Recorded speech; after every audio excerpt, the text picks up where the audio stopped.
You've been lied to about becoming successful. There is no becoming. There is only assuming the version of you that already is. The fourth dimension does not wait. It reveals. There is a moment right before a true awakening when everything becomes quiet in a way you can't explain. It's not the world that becomes silent. It's you. A deeper part of you steps forward, almost as if whispering, "Look again. You've been living through the surface." And tonight, in this moment, something in you is ready to look beyond the surface of your life, beyond the rhythm of your days, beyond the weight of what you call reality. You are ready to touch the dimension that has been here all along, waiting for you to remember it. Maybe you've felt it before, in those brief instants when your vision expands for no reason, when you sense that the future isn't ahead of you, but somehow folded inside you. Yet the moment passes, and the world pulls you back into the familiar struggle. You wake up thinking you'll finally shift something today, and by night you feel the same patterns tugging on your ankles. Bills, responsibilities, fatigue, the quiet fear of repeating another year of almost manifesting.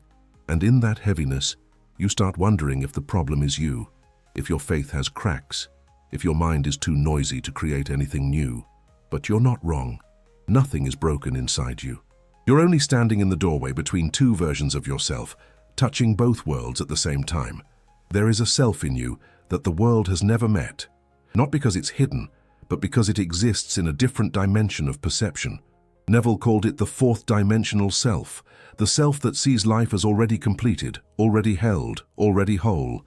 You've tasted moments of it, those seconds when you sense that the desire you hold isn't a request, but a memory awakening. But then something in the physical world contradicts it, and your body tightens, your breath shortens, and your mind retreats to what it knows.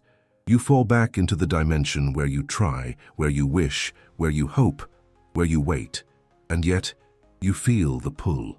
You feel that there is something more honest inside you than your fear, something more ancient than your doubts, something more powerful than everything you've experienced so far. It's subtle, but it's persistent.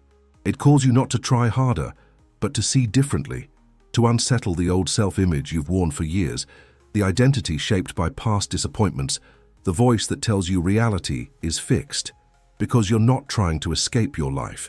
You're trying to remember the life that is already yours in a dimension beyond the senses.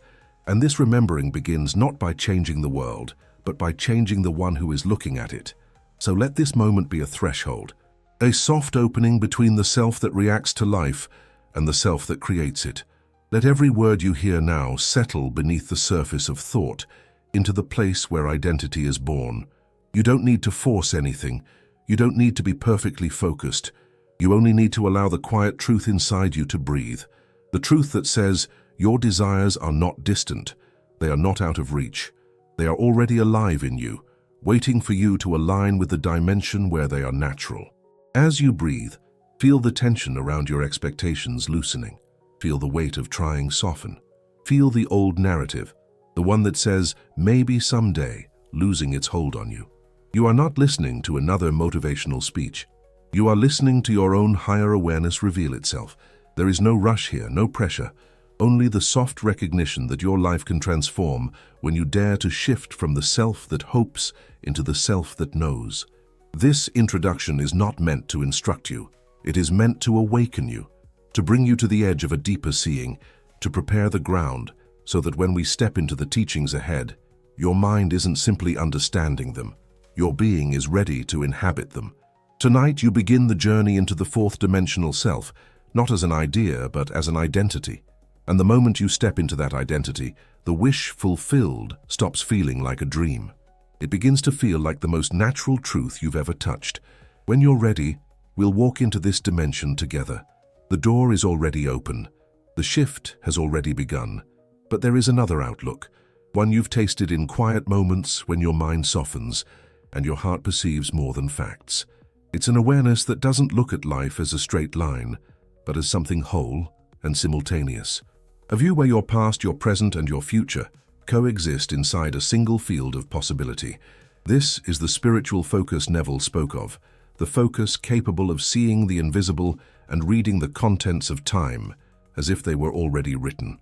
And perhaps you've noticed how when you slip into this awareness, even for a second, your breath deepens, your shoulders drop, and something inside you whispers, "You already know this place."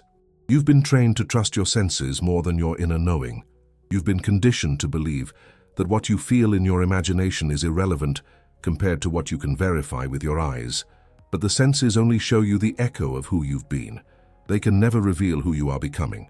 When you rely exclusively on what the world displays, you anchor yourself to the same limits, the same struggles, the same disappointments. You keep recreating what you already know instead of expanding into what you truly desire. And this is why life feels repetitive, why manifestations seem delayed, why change feels distant. Not because you are incapable, but because you keep looking at the world from the same dimension that created your lack. The spiritual focus asks you to do something different.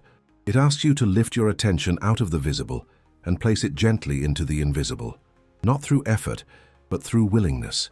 It invites you to step beyond appearances and rest in the feeling of what is not yet seen, but already existing within you.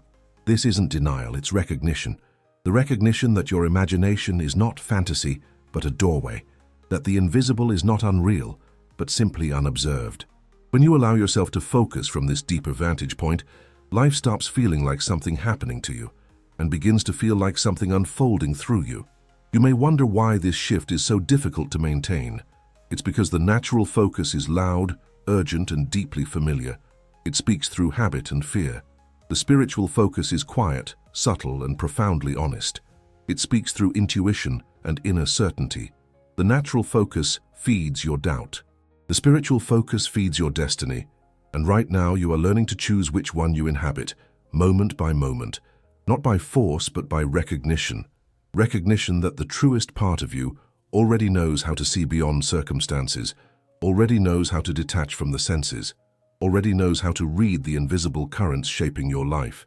There is another way, a way that feels like a soft internal shift, almost imperceptible at first, yet powerful enough to rearrange your entire destiny. It is the movement from thinking of your desire to thinking from the wish fulfilled. When you think from the end, you are no longer the observer of a future possibility.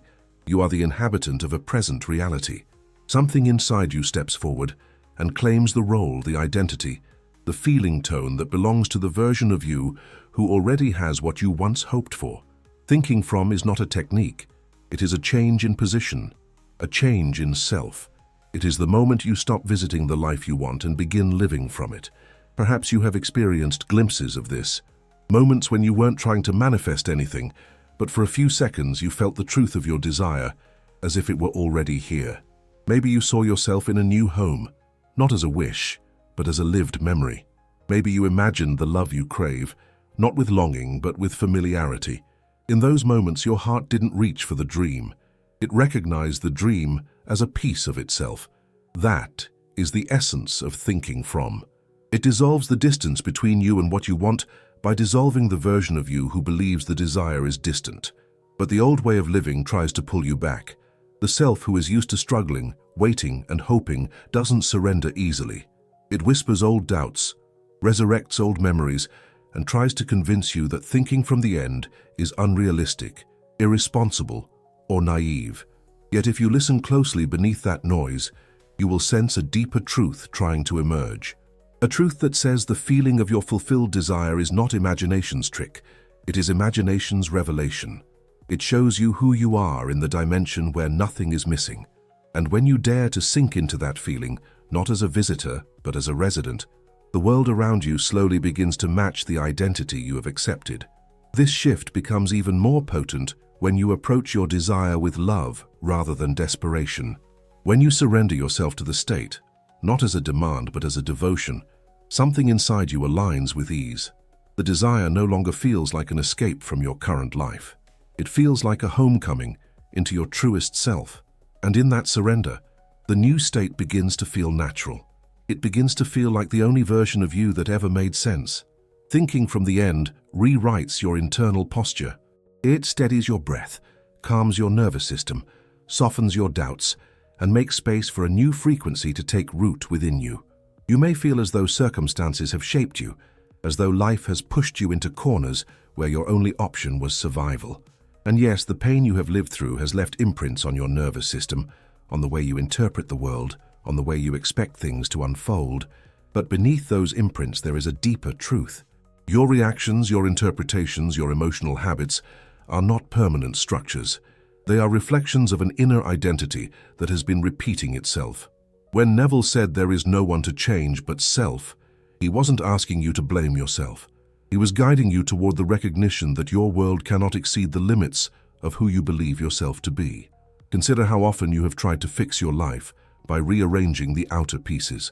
You try to change your finances, your relationships, your opportunities, your environment, hoping that if the world shifts, you will finally feel aligned inside. But the world does not respond to effort. It responds to identity. It mirrors the state you return to over and over, the state you accept as natural, even if that state is uncomfortable or unwanted. When you believe you are someone who is always almost there, life gives you experiences that keep you almost there. When you believe money is difficult, life presents you with circumstances that confirm its difficulty. And when you quietly assume you are someone who has to struggle, the world faithfully reflects that struggle back to you. Yet the moment you change the concept you hold of yourself, the mirror must change. The world cannot maintain an image that your inner being no longer consents to. This is why attempts to shift external conditions without shifting internal assumptions feel exhausting. It is like trying to adjust a reflection in the mirror without touching the face it reflects. You end up working endlessly on the surface of things while the root remains undisturbed. But when you alter the root, when you revise the way you see yourself, something extraordinary happens. The world begins to rearrange itself around your new identity with far less resistance than you have ever experienced. If you look closely, you may notice that the version of you who struggles is simply a version you became accustomed to being, not a destiny, not a punishment, not a fixed truth, just a familiar identity practiced so consistently that the world has learned to cooperate with it. And now, as you stand at the threshold of your fourth-dimensional self, you are invited to adopt a new inner stance, not as a performance or a temporary affirmation, but as a genuine shift in the way you define yourself. When you accept the identity of someone for whom things work, things begin to work. When you assume the feeling of someone who is chosen by life, life begins to choose you. When you claim the self of abundance, abundance finds you naturally, without the heaviness of chasing or forcing. If this awakening is touching something true in you, subscribe and let this space remind you of who you really are every time you forget.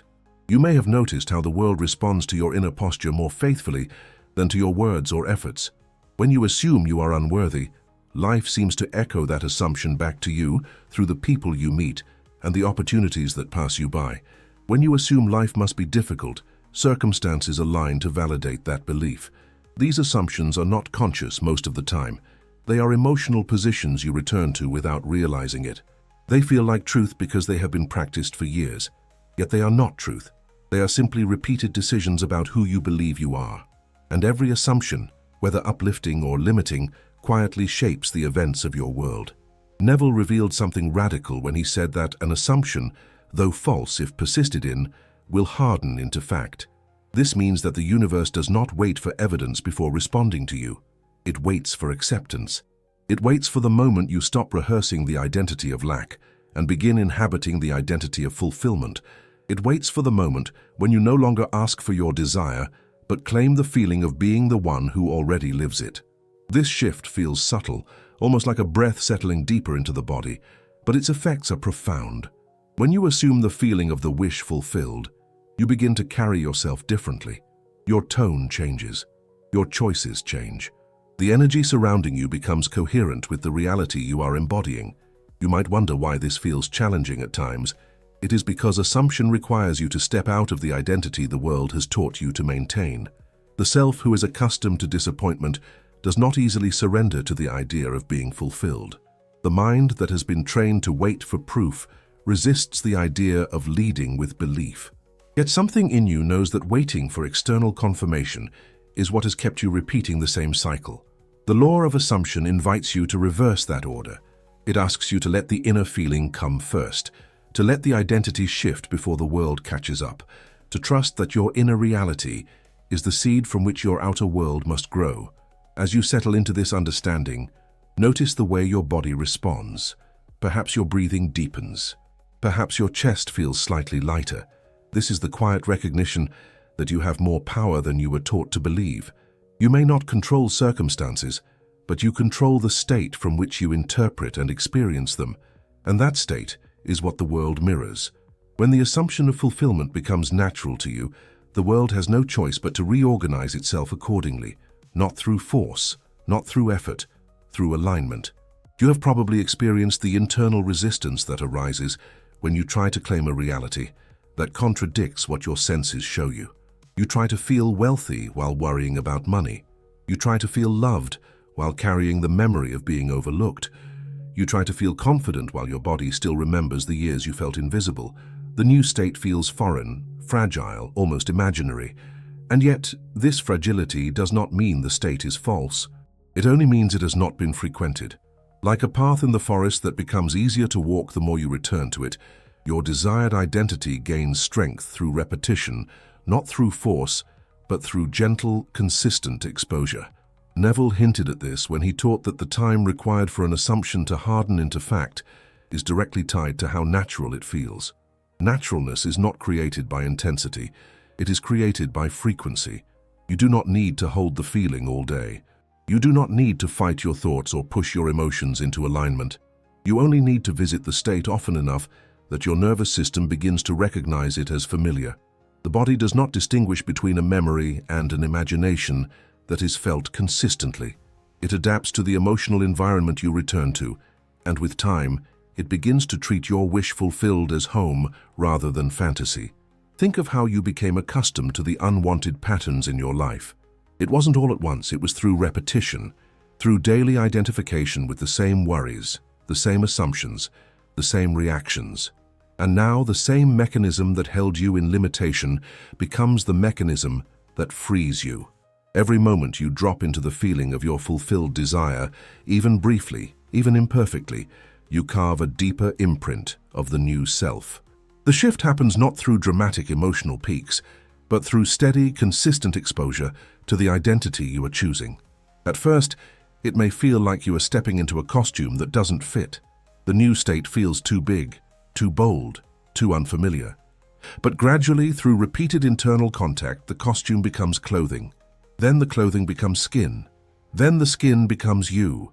And one day you notice that the old state, the one you lived in for years, feels distant, almost unrecognizable, as though it belonged to someone you no longer are. This is the power of frequency. It does not force change, it incubates it. Neville called revision the pruning shears of the mind because it cuts away the old emotional branches that no longer serve your becoming. It is not about denying what happened, it is about reclaiming the meaning you gave it. You cannot change the event, but you can change the inner imprint, the emotional residue, the story your subconscious still repeats. And when the inner story changes, the future that once seemed predetermined loosens its grip, making room for a new reality to take shape. Revision is not erasure, it is liberation. It returns your power to the only place where creation truly occurs, within your consciousness. Think about how many of your current limitations are tied to memories that no longer reflect who you are today. A moment of rejection that taught you not to expect too much. A financial setback that convinced you abundance is fragile. A mistake that made you believe you are someone who always falls short. These memories sit quietly beneath the surface, shaping your expectations without your awareness. And because you have never revised them, you continue to live out their consequences, even long after the circumstances that created them have disappeared. The past is not repeating itself. You are repeating your acceptance of it. Revision gives you permission to return to those moments not with pain, but with authorship. You step back into the scene not as the wounded self, but as the awakened self, the self who understands that consciousness is the only true cause. And from that awareness, you rewrite the scene in a way that aligns with the identity you are choosing now. You imagine the support you needed but didn't receive. You imagine the opportunity flourishing instead of collapsing. You imagine the version of yourself who stood tall instead of shrinking.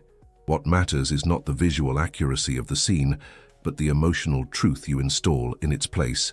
You are not correcting the past, you are correcting the lingering assumption that grew out of it. As this new emotional truth settles within you, something unexpected happens. The future begins to shift, New possibilities emerge where old limitations once stood. Patterns that felt unbreakable quietly dissolve. You experience people, opportunities, and outcomes that contradict everything your past seemed to predict. This is not coincidence. It is coherence. The moment you revise the emotional seed, the harvest must change. The wheel of recurrence breaks not because the world changes, but because the inner cause that repeated the old pattern has been gently removed. Neville used the story of Isaac, blind, unable to rely on sight, to reveal a profound truth about creation. Isaac could not see Esau, the objective world, but he could feel Jacob, the subjective desire, and he blessed what he felt, not what he saw. This is the essence of ignoring the evidence of the senses. It is not denial, it is discernment. It is choosing to recognize that what your senses show you is nothing more than the residue of previous assumptions. The physical world is slow-moving, slow to catch up, slow to reflect the new identity you are inhabiting. And when you understand this, you stop taking its temporary display as a final verdict. You may feel tension when trying to ignore what feels undeniably real. The bills still need to be paid. The silence from someone you care about still hurts. The uncertainty about the future still stirs fear in your chest. This is not weakness, it is human. But beneath that human reaction is a deeper intelligence. The part of you that senses there is more to reality than appearances. That part of you has already touched the fourth-dimensional self, the self who knows that the invisible is not less real than the visible. The invisible is simply earlier in time. It is the seed before the sprout, the promise before the evidence. Ignoring the senses means closing the door to the old story long enough for the new one to take root. It means choosing the inner truth over the outer report, not by suppressing your emotions, but by giving more authority to your imagination than to your circumstances. When you lean gently into the feeling of the wish fulfilled, you are not pretending. You are aligning with the dimension where your desire already exists. You are stepping into the timeline where your fulfillment is not a negotiation, but an identity. And with each return to that inner state, the old evidence loses its power over you. There is a quiet strength that rises within you when you stop treating the outer world as the source of truth. You begin to sense the freedom of creating from within rather than reacting from without. You begin to feel the subtle shift in your energy when you choose not to argue with appearances. You begin to notice how the body softens when you lean into faith rather than fear. And gradually, the world that once opposed your desire starts to bend, not because it changed on its own, but because you stopped feeding it with your belief. Most people were taught to treat imagination as a childish indulgence, something to outgrow in favor of logic, practicality, and caution. But the irony is that everything you call practical today was once imagined by someone who dared to believe in the unseen. The life you live now is shaped entirely by the images you have accepted as true within yourself. The emotions you carry, the opportunities you attract, the limits you feel pressed against, all of them began as imaginal seeds. And whether you planted them consciously or inherited them unconsciously, your imagination has faithfully produced the harvest of the inner world you have tended. But here is the revelation that shifts everything. Imagination does not wait for permission from the physical world. It creates despite circumstances, not because of them. When you imagine a scene with clarity and feeling, you are not pretending. You are impressing the subconscious, shaping the energetic blueprint from which physical reality must eventually emerge. This is why certain imaginations stay with you. They are alive. They carry emotional weight. They stir something ancient and familiar in your being. They feel like memories of the future. And in truth, that is exactly what they are. You may not yet be fully comfortable with the idea that the images you hold within can bend the world around you. Perhaps you still feel a hesitation, a doubt, a lingering belief that imagination is somehow weaker than facts. But notice how facts shift the moment your inner state shifts. Notice how people respond differently when your posture changes, how opportunities appear when your energy aligns, how life seems to reorganize itself when you adopt a new assumption. This is not coincidence, it is coherence. It is imagination made visible. Neville said the eternal body of man is the imagination, and that imagination is God. This statement is not meant to elevate you above others. It is meant to wake you up to the truth that you are not a passive observer of your life. You are the animator of it. You give life meaning, direction, momentum. When you imagine from fear, Your world reflects fear. When you imagine from lack, your world arranges itself around limitation. And when you imagine from fulfillment, your world begins to shape itself around your wholeness.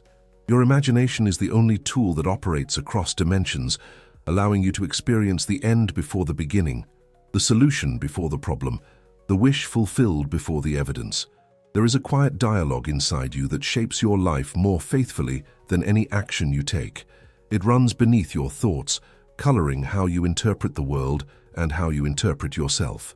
This inner speech often repeats the assumptions you practiced in the past, stories of waiting, fearing, or expecting disappointment, and without realizing it, you begin to live from those stories as though they were truth.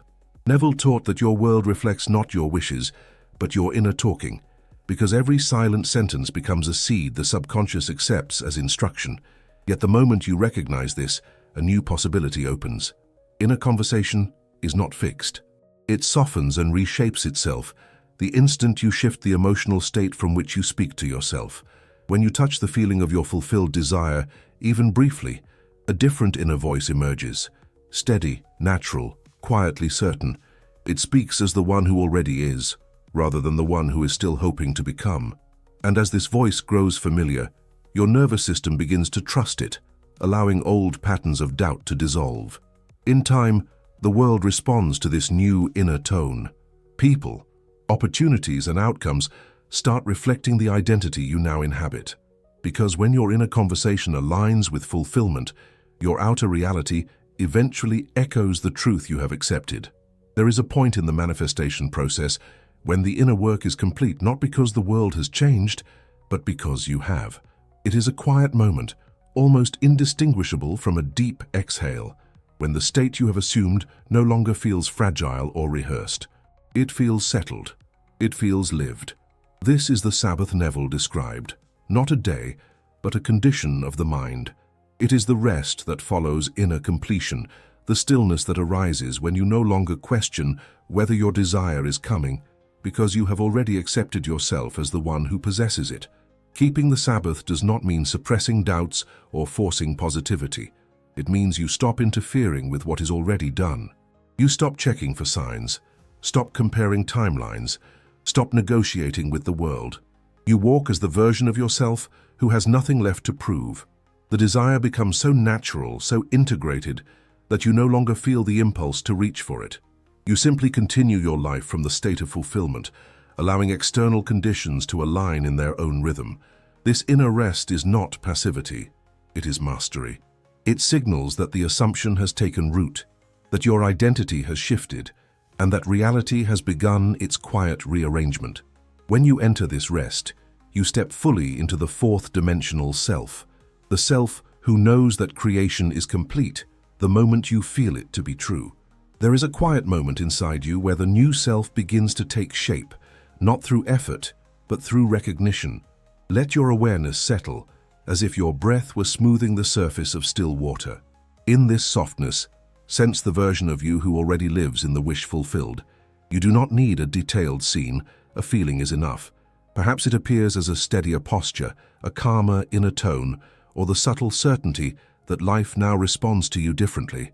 Let this version stand beside you, not as a possibility, but as an identity already chosen. Claim your fourth dimensional power, subscribe, and let your fulfilled self lead every moment.